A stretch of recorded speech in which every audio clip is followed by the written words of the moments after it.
Originally in English, December 2022. How are the fields moving in anti-gravity technology, counter-rotating fields? What is the easiest way to achieve it? Rotating superconductor fluid inside a sphere or a toroid in a counter-rotating manner, one in each direction. At least one per polarity and direction of rotation inside the same toroid. Enriched mercury or red mercury is adequate enough to start with. The fluid has to be immersed in the high power current. What is the best protection field against harmful and stealth frequencies? On Earth, distance and/or Faraday cage. Humanity does not yet have the general tech to achieve all this, I don't think. They do not, because to be able to achieve one technology, you need others before. So, to be able to use electromagnetic fields to counter gravity, you need to know the frequency of flow of that gravity you want to neutralize. Or else, you are just generating a mess of frequencies that not only wastes energy, but you are only working by chance. As in, just by chance, you could counter some of the frequencies of the gravity field around you. So you need to know the frequency of flow of gravity in any determined spot. For that, you need a really good interferometer. And on Earth, interferometers capable of that are this big. When here, these ships use interferometers this big. So, in order to have a useful, compact enough interferometer, you need material technology, materials. And for materials you need mathematics, and that cannot be done with base 10. So you need to fully understand and use base 12 math, and so on. You need to walk before you can run. In one of the Cosmic Agency videos, you place magnetism at the low side of a frequency spectrum, with gravity on the other high-frequency side. Does the creation of such fields with electricity correspond in spectrum to high amperage low voltage to the magnetism side, and low amperage high voltage to the gravity side? In a way, magnetism can emulate gravity so well, it is even used to create artificial gravity for starships, with no need for clumsy centrifugal force layouts. Corresponding, gravity would be akin to low voltage, very high amperage.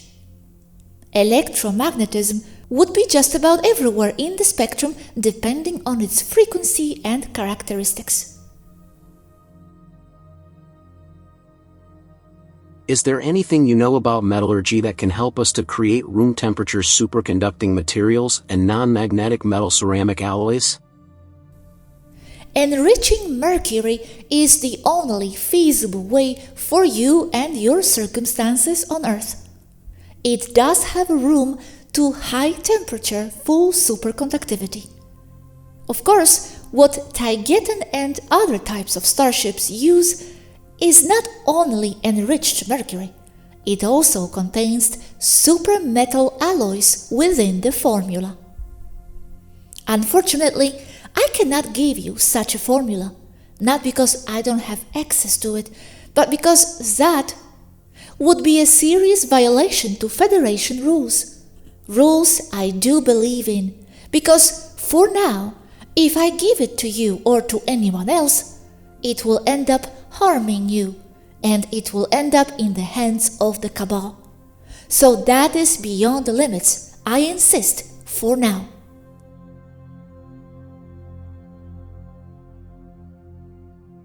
About Otis Carr's OTC-X1, Carr suggests using mercury or bismuth for the center neutron of the OTC-X1, that, while spinning, creates the magnetic field due to the rotation of its mass around the central axis. Carr also wrote a poem book Dimension of Mystery, of which he says that it encodes the operation of his engine.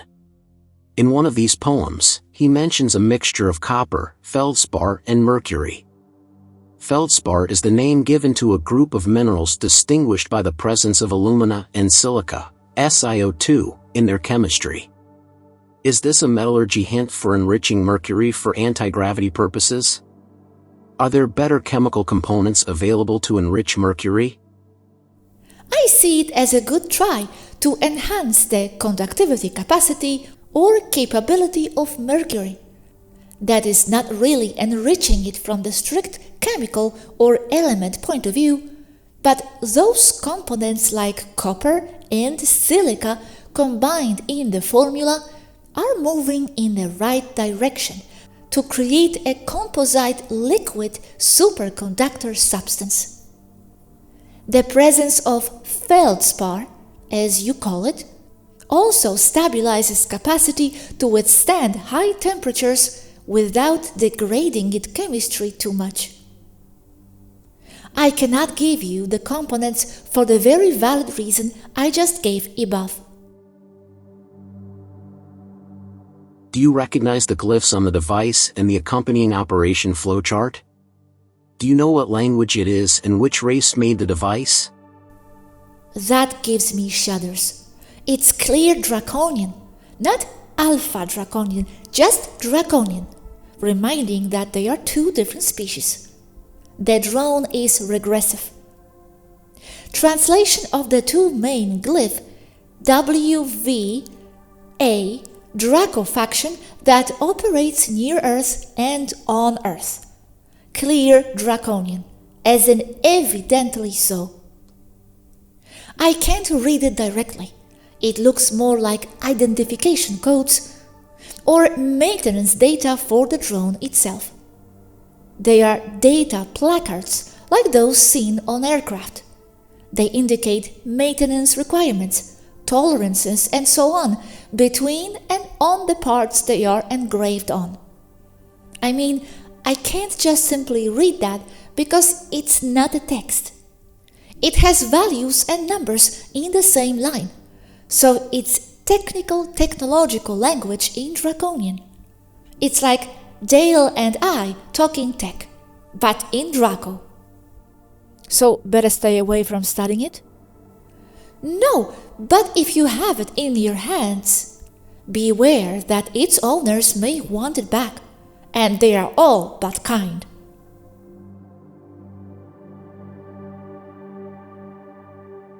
About the Tegeton plasma turbines used in warp drives and tractor beam generators. You said that the counter-rotating cylinders are filled with mercury and have an opening that releases the high-frequency plasma vortex. How do you prevent the mercury from leaking out if the cylinders have an opening? The turbine cylinders that counter-rotate are hollow, and the enriched mercury is highly pressurized inside.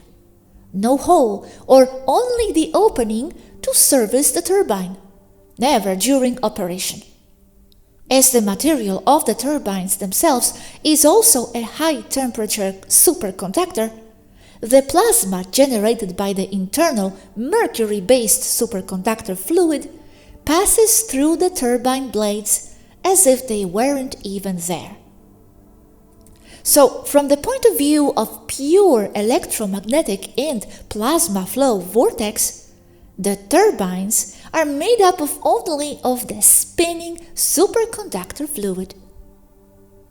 The physical metal superconductor polyalloy turbines and the material they are made of are basically a container for the fluid, and also serve to shape the flow of such fluid, and also modulate the frequency of the final plasma flow by changing the relationship and distance between the cylinders, much like an AM/FM radio tuner internal component, the one the dial moves in an old 1960s radio set. And now I feel I've said too much. And the pressurized mercury-based superconductor fluid inside the turbine cylinders fills the internal space in full, with no space for temperature-caused fluid expansion. To achieve this, you need super strong high-temperature materials because the pressure inside a working blade is huge, and if an engine is badly serviced, or the turbine cylinders are out of center, or it receives direct damage, they can explode violently, and that has happened more than once. Few hours later, I just came back from engineering, where I was talking to Yazhi. Each counter-rotating turbine is hollow, and it has a parabolic shape at the rear. In the case of a very large ship, such as Toleka, the entire engine assembly consists of 9 turbines, one inside another, all rotating on a common magnetic bearing shaft. The mercury-based superconductor fluid is pressurized inside each hollow turbine. Think of a glass like the ones you use for drinking water, but that is hollow inside its walls, much like a thermos.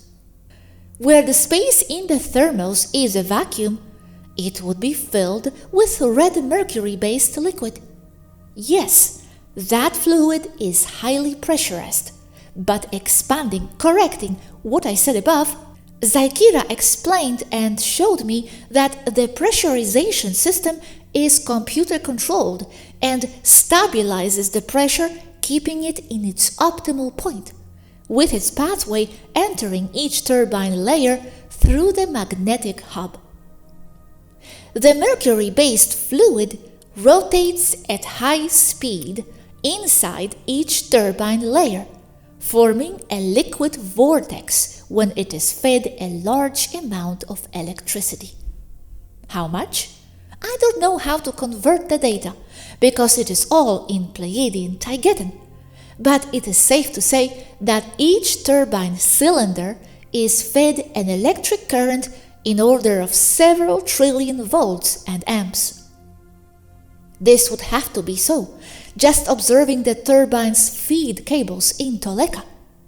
They are 1 meter or 3 feet in diameter at the core, and are made of superconductor materials that even at that caliber of cable need to be supercooled with a special liquid that is more thermically stable at low temperatures than liquid nitrogen.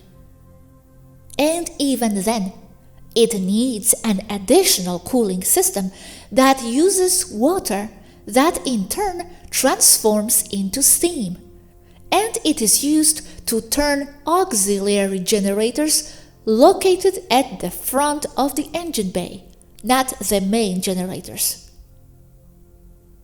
And this cooling system is not to make the cables be superconductors. They are to cool superconductor cables because they are under so much current stress. Obviously, this means that their superconductor qualities are not 100% because they heat up because of the residual electrical resistance in them. But I must stress out that no material can be 100% superconductor, even if many allegedly are said to be. There is one of these 3-foot in diameter cables for each turbine blade, so each hyperdrive engine has 9 power feeds, each one 3 feet in diameter, that go into the engine's electric feed distributor at the rear of each assembly. Needless to say, Each engine assembly unit is huge, and Toleka has 8 of them, plus another 4 slightly smaller ones. I hope this helps. Another day. Just an important correction. It has been said at some point that positive race engines do not use mercury, in reference to regressive or antiquated zero-point reactors that use mercury. Modern reactors of advanced civilizations do not use mercury. They are basically just crystals. But the engines of all spacecraft of the counter-rotating turbine class do have to use enriched mercury because it is necessary for it to rotate as a superconducting fluid at high temperature, which, when forming a vortex, when rotated at high speed in opposite directions, and when injected with electricity at many volts and amperes, will produce electromagnetic plasma. So the reactors of civilizations like the Tigetan one do not use mercury, but plasma jet counter-rotating turbine engines do use enriched mercury. These subjects are dangerous for us to go into, because people think we can just give some formulas and then bam, you have anti-gravity. That would be gigs of information about things you need to know before. And so, if they don't like my answer, they tend to think that I don't know and that I am false. But there is only so much a 10-year-old girl can give with a keyboard. There is too much. You need to talk about materials, about conductivity, about sensors, about field modulation, about high-power computers, about nanoservos, and so on.